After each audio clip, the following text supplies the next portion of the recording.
yang selanjutnya. Munggahan kemarin Mang Wawan ngapain aja? Yaitu kalau Mang Wawan kan dari kecil diam di tungtung kota Bandung, di Cibiru ya, itu masih kuat.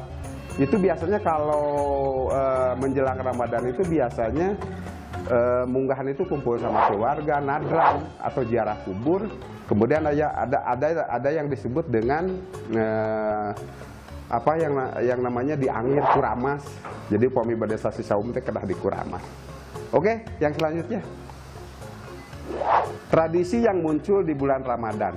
Nah, ini biasanya tradisi atau kebiasaan masyarakat Kota Bandung, masyarakat Sunda di bulan Ramadan.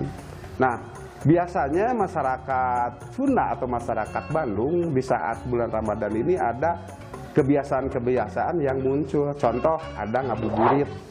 Nah, ngabuburit ini tradisi masyarakat Bandung yang memang sudah jadi populer se-Indonesia. Bahkan bahasa ngabuburit kan bahasa yang memang muncul dari kita, ngabuburit. Kemudian ada bahasa ngagugahkeun sahur, ngebangunin sahur.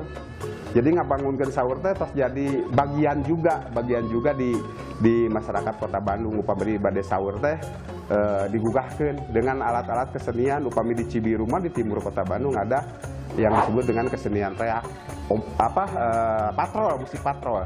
Jadi itu cara masyarakat Bandung ngebangunin sahur. Selain ngabuburit ada yang disebut dengan ngebangunin sahur.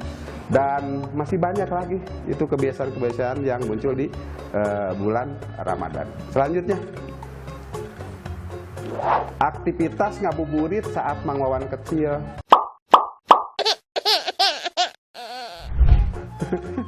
Ini kalau generasi tahun 80-an ada yang disebut dengan apa ya, kalau dulu ngabuburitnya itu kaulinan, lebih kepada kaulinan yang memang tradisi dengan Ramadan. Apa? Pepetasan, lodong. Kemudian ada yang naik pohon sambil nyanyi huha huha. Itu sempat hilang itu. Sasaungan. Itu tradisi atau kebiasaan Mang Wawan di waktu kecil dulu di saat bulan Ramadan.